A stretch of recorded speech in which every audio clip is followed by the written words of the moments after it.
selamat datang di Alur Donghua. Sebelum mendengarkan, jangan lupa subscribe, like, komen, dan share ya, biar Mimin tambah semangat. Selamat mendengarkan. Kakak Yuan, bagaimana dengan harta karun tingkat bumi yang berbentuk seperti kipas itu? Yuro mengenakan kipas kan? Mungkin itu cocok untuknya.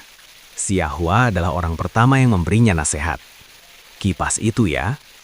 Mendengar itu, Yuan kembali melihat harta karun tersebut. Kipas naga. Tingkat bumi. Kualitas tinggi. Kekuatan fisik yang dibutuhkan 5.000. Kekuatan mental yang dibutuhkan 10.000. Deskripsi, peningkatan kerusakan sebesar 150%, mengurangi biaya energi untuk semua teknik saat menggunakan senjata ini sebesar 30%. Memang, ini mungkin harta karun yang sempurna untuk Yuro. Terima kasih, Xiahua.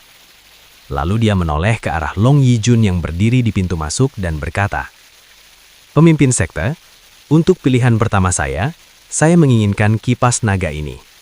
Kipas naga? Long Yijun mengangkat alisnya. Dia bingung mengapa Yuan memilih senjata yang tidak umum seperti itu. Apakah dia juga menggunakan kipas selain pedang dan belati? Jika itu pilihanmu, silahkan ambil. Kipas naga sudah tersimpan di berangkas ini selama bertahun-tahun, karena tidak ada yang benar-benar menggunakan kipas itu lagi sekarang, kata Long Yijun beberapa saat kemudian. Benarkah? Kenapa?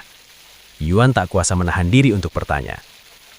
Ya, banyak pengultivator menganggap kipas yang biasanya kecil dan tampak rapuh sebagai senjata untuk orang lemah. Penampilannya yang elegan dan anggun juga tidak membantu, karena banyak pengultivator lebih memilih senjata yang kuat atau populer seperti pedang. Oh begitu, masuk akal.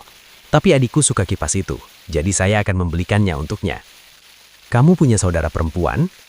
Long Yijun terkejut mendengar hal ini untuk pertama kali. Iya, dia mengangguk.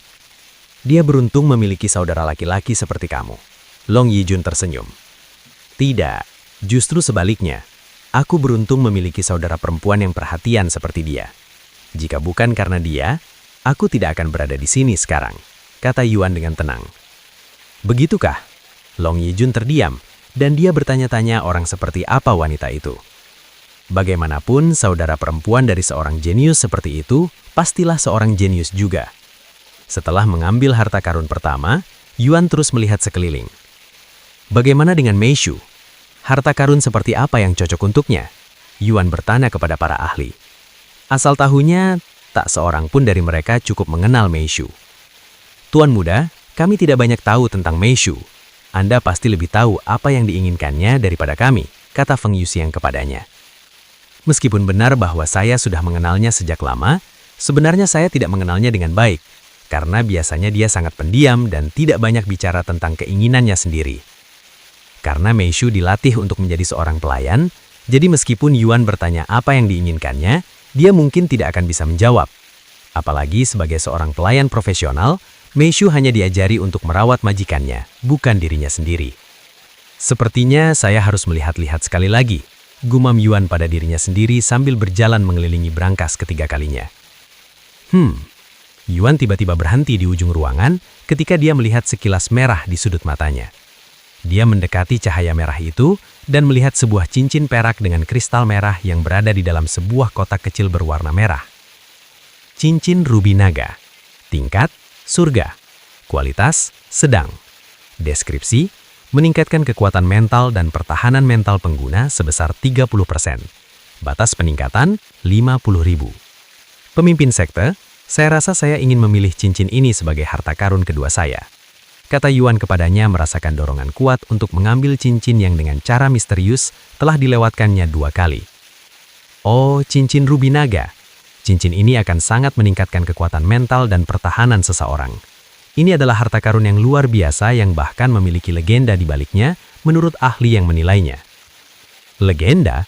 Legenda seperti apa? Yuan bertanya dengan rasa ingin tahu.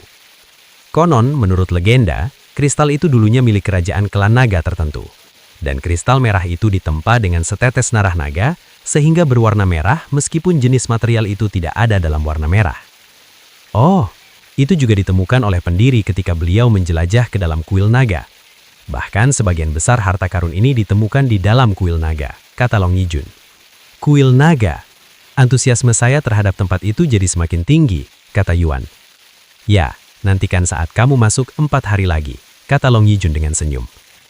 Beberapa saat kemudian Yuan kembali mencari harta karun ketiga. Baik Meishu maupun Yuro sekarang memiliki harta karun, tetapi saya masih memiliki 1 harta karun untuk dipilih. Apa yang harus saya pilih? Yuan tanya dalam hati. Lalu dia bertanya kepada para ahli. Apakah ada di antara kalian yang ingin sesuatu dari tempat ini? Xiahua tidak membutuhkan apa-apa, kata Xiahua. Saya juga tidak membutuhkan apa-apa, tetapi terima kasih atas tawarannya, Tuan Muda, kata Feng Yuxiang. Bagaimana denganmu, Yingying? Saya juga baik-baik saja tanpa apapun, katanya. Tiba-tiba Long Yijun berkata, jika kamu tidak dapat memilih harta karun terakhirmu, bolehkah saya memberikan rekomendasi? Baik, Yuan mengangguk. Long Yijun kemudian mengambil harta karun dan menunjukkannya kepada Yuan. Kamu punya senjata jiwa, kan? Botol ini berisi cairan khusus namanya cairan jiwa. Jika kamu menuangkan sedikit cairan ini ke senjata jiwamu, laju pertumbuhannya akan meningkat hingga naik level. Oh, ini terdengar cukup berguna. Baik, saya akan memilih ini sebagai harta karun ketiga saya. Terima kasih, Ketua Sekte, kata Yuan kepadanya. Haha, seharusnya saya yang berterima kasih kepadamu, murid Yuan. Long Yijun ketawa. Bagaimanapun, saya akan menghubungimu dalam 4 hari ketika kuil naga sudah siap. Sampai saat itu, kamu bisa melakukan apa saja yang kamu mau. Beberapa saat kemudian Yuan meninggalkan balai perbendaharaan dan kembali ke tempat tinggalnya sendiri, di mana Meishu dan Minli menunggu. Meishu, ini harta karun yang aku pilihkan untukmu. Yuan segera menyerahkan cincin rubi naga padanya. Terima kasih. Meishu terdiam ketika Yuan tiba-tiba memberinya cincin, karena rasanya seperti dia melamarnya. Setelah menerima cincin rubi naga dari Yuan, Meishu segera mengenakan cincin itu di tangan kanannya, karena akan terlalu mencolok jika ia mengenakannya di tangan kiri. Minli menatap bagian kecil mereka dengan ekspresi aneh di wajahnya, dan dia diam-diam bertanya-tanya, apakah mereka benar-benar hanya teman atau lebih dari itu. Baiklah, murid Min, mari kita bicarakan lebih lanjut tentang situasi ini. Apa yang ingin kamu minta dariku dalam situasi ini? Karena aku tidak bisa bergabung dengan keluargamu, tetapi jika aku tidak melakukannya, kau akan dihukum secara tidak adil oleh orang tuamu, dan aku tidak bisa berbuat apa-apa setelah mengetahuinya. Yuan duduk dan bertanya padanya. Sejujurnya, aku tidak tahu. Aku sudah memikirkannya sejak menerima pesan ayahku, tetapi aku tidak dapat menemukan solusi yang baik untuk masalahku. Mungkin aku memang tidak ditakdirkan untuk naik ke surga roh. Mungkin takdirku adalah tetap tinggal di surga bawah, dan diperlakukan seperti benda oleh keluargaku, yang pada akhirnya akan menjualku ke keluarga lain, di mana aku akan diperlakukan lebih buruk lagi. Minli bergidik membayangkan dijual ke keluarga lain dan menjadi mainan mereka. Aku tidak akan membiarkan itu terjadi padamu, kata Yuan dengan ekspresi tegas di wajahnya. Dan dia melanjutkan, aku tahu persis bagaimana rasanya diperlakukan buruk oleh orang tua sendiri. Meskipun aku tidak tahu apa yang bisa kulakukan, aku pasti akan melakukan sesuatu tentang itu. Aku berjanji. Dan meskipun kamu bilang itu bukan salahku, itu tetap masalahku, karena akulah penyebab kamu berada dalam situasi ini. Murid Yuan, terima kasih, dan maafkan aku. Minli merasakan dorongan kuat untuk menerkam Yuan dan menciumnya saat itu juga, tetapi ia menahan diri dengan menangis sebagai gantinya. Beri aku waktu beberapa hari untuk memikirkannya, oke? Sementara itu, aku akan mencoba memikirkan sesuatu, kata Yuan padanya. Baik, Minli mengangguk. Beberapa waktu kemudian, Minli kembali ke tempat tinggalnya. Setelah Minli pergi, Yuan berbaring di sofa dengan kelelahan. Apa yang harus kulakukan sekarang? Xiahua, Feng Feng, Yingying, siapapun. Yuan berteriak meminta bantuan mereka. Ketiga pelayan itu muncul di hadapannya beberapa saat kemudian. Sudah kubilang, 7 keluarga warisan itu sekumpulan orang egois yang hanya peduli pada reputasi mereka, Tuan Muda, kata Feng Yuxiang kepadanya. Tapi bagaimana dengan situasi murid Min? Aku tidak bisa mengabaikannya, kata Yuan. Meskipun saya enggan mengatakan ini, Tuan Muda, tetapi Anda mungkin sebaiknya mengabaikannya juga dan membiarkannya menangani situasi ini sendiri, karena membantunya mungkin akan mendatangkan masalah yang tidak diinginkan bagi Anda. Dunia kultivasi terkadang berhati keling dan brutal seperti ini. Yuan menggelengkan kepalanya dan berkata dengan suara tenang. Dunia kultivasi mungkin berhati keling, tetapi aku tidak seperti itu. Aku mungkin seorang kultivator, tetapi dunia kultivasi tidak dan tidak akan menentukan karakter atau moralku. Feng Yuxiang terdiam setelah mendengar pidato hebat yang menyentuh hatinya. Aku tahu rasa sakit dan stres yang dirasakan murid Min saat ini, karena aku juga pernah diperlakukan buruk oleh orang tuaku. Bahkan aku pernah ditinggalkan oleh keluargaku, dan bukan hanya sekali, tapi 2 kali. Yuan mengungkapkan hal ini kepada mereka. Apa? Keluargamu membuangmu? Orang tua bodoh macam apa yang tega membuang jenius kultivasi sepertimu? Feng Yuxiang berseru tanpa berpikir, karena itu sungguh mengejutkan. Bahkan Xiao Hua pun sampai ternganga kaget. Jika dunia tahu bahwa sebuah keluarga telah membuang seorang Grandmaster Roh berusia 18 tahun, keluarga itu akan menjadi bahan tertawaan terbesar di dunia sepanjang sejarah. Sekarang setelah bakat Yuan terungkap ke surga bawah melalui alam mistik, hampir setiap keluarga besar di luar sana, termasuk 7 keluarga warisan, berusaha merekrutnya dengan segala cara. Sungguh tak terbayangkan seseorang akan membuang harta karun yang diperebutkan banyak orang, bahkan orang bodoh pun tidak akan melakukan hal seperti itu. Itu sebabnya kau tidak suka membicarakan latar belakangmu. Sekarang aku sepenuhnya mengerti Tuan Muda, kata Feng Yuxiang salah memahami situasi. Dulu aku lumpuh, bahkan tidak bisa makan sendiri, hanya bisa berbaring di tempat tidur sepanjang hari, dan meminta seseorang memberi makan dan melakukan semua hal lainnya yang bisa dilakukan oleh orang normal dengan mudah. Dan dalam keadaan seperti itu, aku hanyalah beban bagi keluargaku, jadi mereka membuangku. Yuan menghela nafas. Oh, aku tidak tahu itu. Aku minta maaf atas saran kurang sopan tadi Tuan Muda. Tapi setidaknya Anda berhasil mengatasi kesialan Anda. Feng Yuxiang berkata dengan senyum polos di wajahnya. Melihat Yuan dalam kondisi prima dan menunjukkan bakat luar biasa saat ini, kita hanya bisa berasumsi bahwa dia telah mengalami pemulihan sepenuhnya. Well, senyum getir muncul di wajah Yuan. Dia hanya berfungsi dengan baik di dunia ini. Di dunia lain, tidak demikian. Meskipun dia menunjukkan kemajuan, dia masih jauh dari pemulihan total. Baiklah, cukup tentang saya. Murid Minlah yang membutuhkan bantuan saat ini. Apa yang harus saya lakukan? Apa yang bisa saya lakukan dalam situasi ini? Yuan segera mengalihkan pembicaraan kembali ke Min Li. Kau bisa menghancurkan keluarga Min. Feng Yuxiang menyarankan lagi. Yuan melihatnya dengan raut wajah mesum. Jangan bercanda Feng Feng, aku serius. Feng Yuxiang ingin mengatakan bahwa dia tidak bercanda, karena menghancurkan keluarga Min secara efektif akan menyelesaikan sebagian besar masalahnya. Aku tidak membunuh ketika aku mengatakan menghancurkan. Lupakan saja. Dia tidak ingin membuat Yuan marah lagi, jadi dia memilih diam. Setelah hening sejenak, Lan Yingying berkata, bukankah dia bisa meninggalkan keluarganya saja? Itu akan menyelesaikan sebagian besar masalahnya. Tapi jika dia ingin bergantung pada keluarganya untuk naik ke surga, sayangnya kita benar-benar tidak bisa membantunya. Adik Akang Yuan, dia bisa membantunya naik ke surga. Xiao Hua tiba-tiba berkata, menyebabkan semua orang di sana menoleh dan menatapnya. Xiao Hua, kau pasti tidak menyarankan Tuan Muda membawa gadis itu ke surga roh melalui tangga menuju surga kan? Tanya Feng Yuxiang dengan ekspresi tidak percaya di wajahnya. Xiao Hua mengangguk dan berkata, Adik Akang Yuan, ada satu cara yang memungkinkan seseorang atau beberapa orang untuk naik ke surga yang berikutnya tanpa perlu melewati tangga menuju surga. Benarkah? Ceritakan padaku, kata Yuan dengan cepat. Namun, Xiao Hua harus memperingatkan adik Akang Yuan bahwa metode ini tidak disarankan dan tidak ada satupun yang melakukannya dengan alasan yang baik. Seseorang yang mendaki tangga menuju surga dapat membawa paling banyak 9 orang bersamanya. Dan selama orang ini melewati semua ujian, ke-9 orang tersebut, termasuk pendaki itu sendiri, akan dapat naik ke surga roh. Dengan kata lain, adik Akang Yuan bisa membawa 9 orang bersamanya ke surga roh. Namun, setiap orang yang kau bawa akan sangat meningkatkan kesulitan ujianmu. Membuat tantangan yang tampaknya mustahil menjadi lebih sulit. Dan semakin banyak orang yang kau bawa, semakin sulit pula jadinya. Itulah sebabnya tidak ada yang menggunakan metode ini. Pada dasarnya, kau melakukan ujian itu untuk mereka. Apakah ini berarti aku sudah membawa 3 orang bersamaku? Karena jelas aku tidak bisa meninggalkan kalian bertiga di surga bawah sementara aku sendiri naik. Tanya Yuan kemudian. Xiao Hua mengangguk. Ya dan tidak. Xiao Hua dan Phoenix berasal dari langit atas. Jadi kami sebenarnya bisa naik melalui tangga menuju surga tanpa melakukan ujian apapun.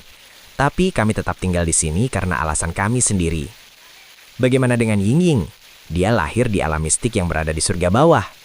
Nona ular harus melewati ujian untuk naik ke surga berikutnya karena ia lahir di surga bawah. Tetapi karena ia adalah pelayan kakak Yuan yang terikat oleh kontrak surgawi, ia tidak akan menambah kesulitan ujianmu sebanyak orang biasa yang bukan pelayanmu. Jadi, kau masih bisa membawa 9 orang lain bersamamu, termasuk kami. Jelas Xiaohua kepadanya. Begitu. Memang Atu bisa menggunakan metode ini untuk membawa murid Min ke surga roh, sehingga dia bisa meninggalkan keluarganya karena dia tidak perlu lagi bergantung pada mereka untuk naik ke surga yang lebih tinggi. Selain itu, aku bahkan bisa membawa Yuro dan Meishu bersamaku. Gumam Yuan sambil menoleh ke arah Meishu. Tentu saja dia tidak akan meninggalkan mereka sementara dia sendiri naik. Semua orang di sana menoleh untuk melihat Meishu. Feng Yuxiang kemudian berkata, "Meskipun saya mengerti jika Tuan Muda ingin mendukung Meishu dan Yuro, saya rasa saya tidak menyukai gagasan membawa Minli, karena 1 orang saja sudah akan meningkatkan kesulitan ujian Anda, apalagi 3 orang. Dan bagaimana jika Anda memutuskan untuk membantu orang lain di masa depan? Itu akan menjadi beban yang lebih besar bagi Anda, Tuan Muda." Kurasa aku akan baik-baik saja meskipun harus menghidupi 3 orang. Apa hal terburuk yang bisa terjadi? Jika aku gagal dalam ujian, bukankah aku bisa mencobanya lagi? Tanya Yuan. Baiklah, kau bisa, tapi kau hanya bisa menantang tangga menuju surga sekali setiap 4 tahun jika kau gagal. Dan membuang 4 tahun penuh di surga bawah, padahal kau bisa meningkatkan basis kultivasimu di tempat dengan sumber daya yang lebih baik, itu benar-benar pemborosan waktu dan bakat, terutama dalam kasusmu, Tuan Muda. Menurutku 4 tahun waktumu sama berharganya dengan 40.000 tahun bagi orang lain, bahkan mungkin lebih, kata Feng Yuxiang. Xiaohua setuju dengan Phoenix. Waktu dan bakat kakak Yuan sangat berharga. Kau tidak boleh menyia-nyiakan 4 tahun di sini. Belum genap setengah tahun sejak kau mulai berkultivasi, dan kau sudah menjadi Grandmaster Roh. Xiaohua bahkan tidak bisa membayangkan apa yang akan kau capai dalam 4 tahun ke depan jika kau terus berkembang. Lan Yingying dan Feng Yuxiang menoleh untuk melihat Xiaohua. Belum genap setengah tahun sejak Yuan mulai berkultivasi? Bagaimana mungkin itu terjadi? Mungkin itu terjadi di alam surga atas, di mana energi spiritual jauh lebih baik.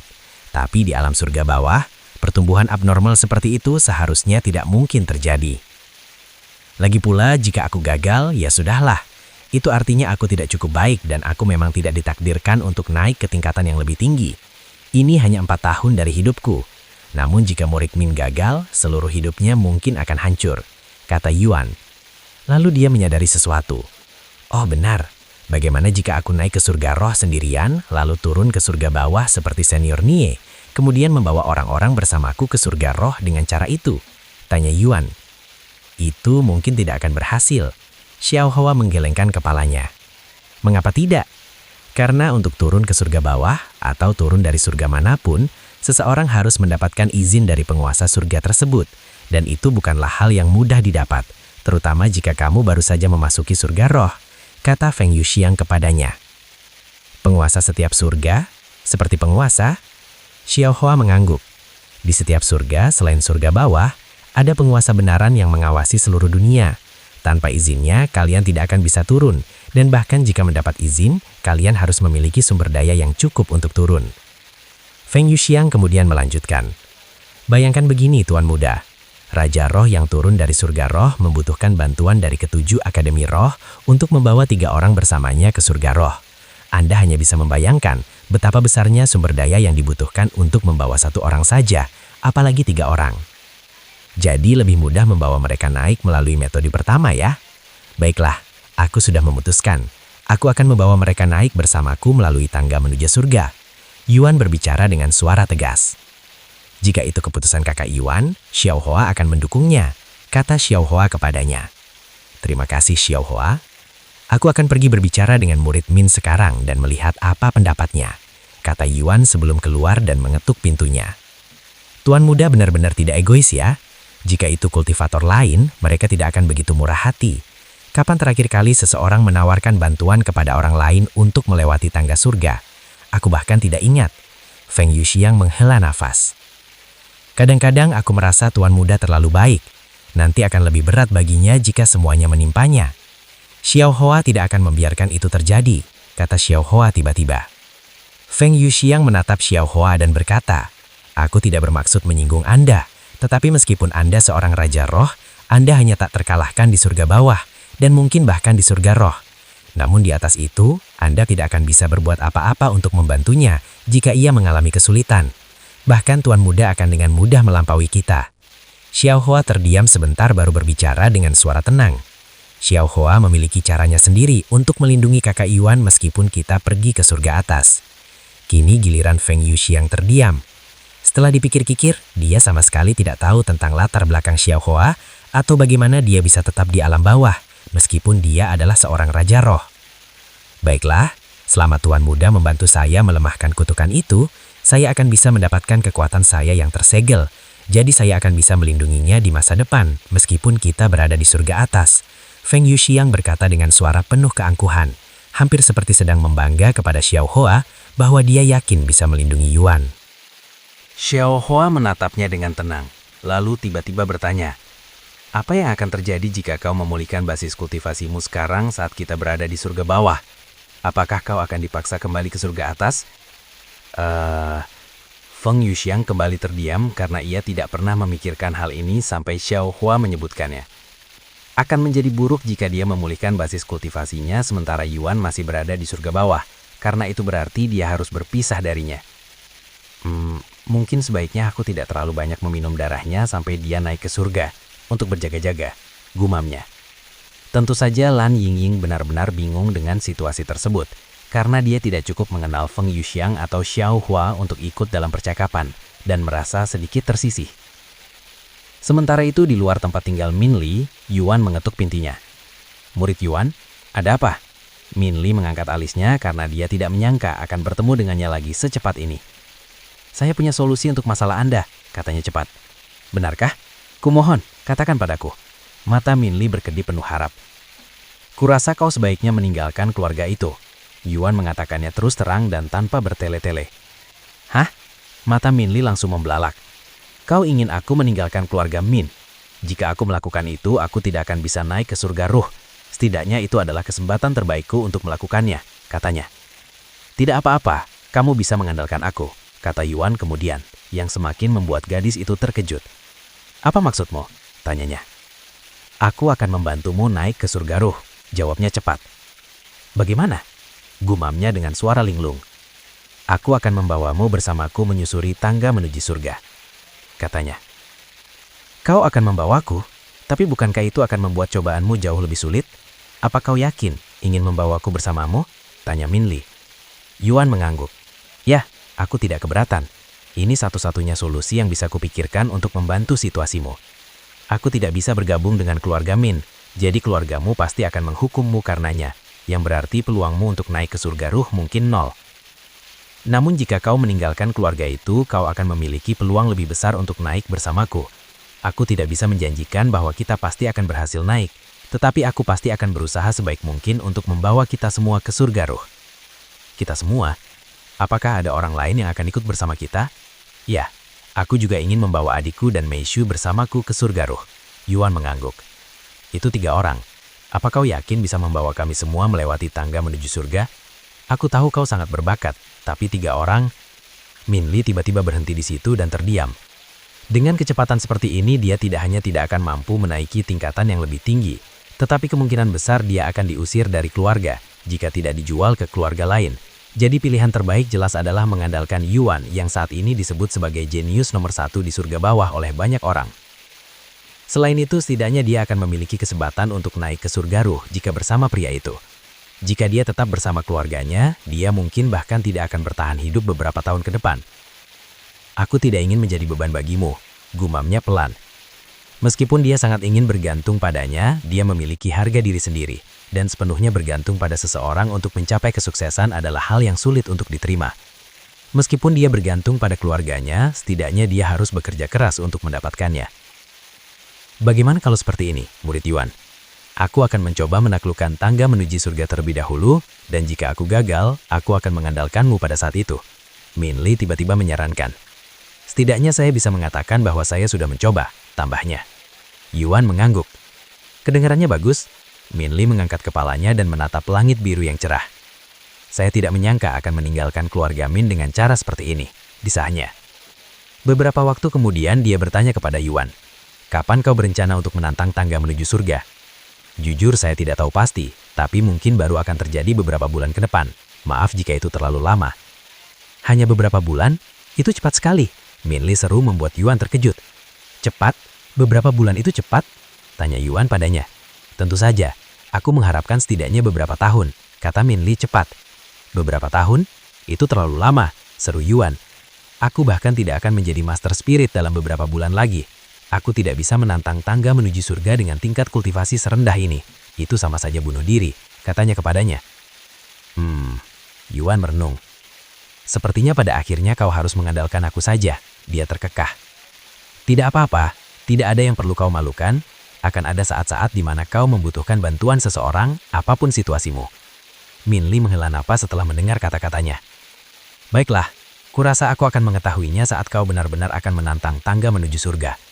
Sekarang saya harus memikirkan bagaimana saya harus meninggalkan keluarga Min, katanya. Tidak bisakah kau langsung saja bilang pada mereka bahwa kau ingin meninggalkan keluarga? Atau meninggalkan keluargaku sendiri tanpa memberitahu mereka terlebih dahulu, kata Yuan. Apa? Kau meninggalkan keluarga? Min Li menatapnya dengan mata terbelalak setelah mengetahui berita yang tak terduga.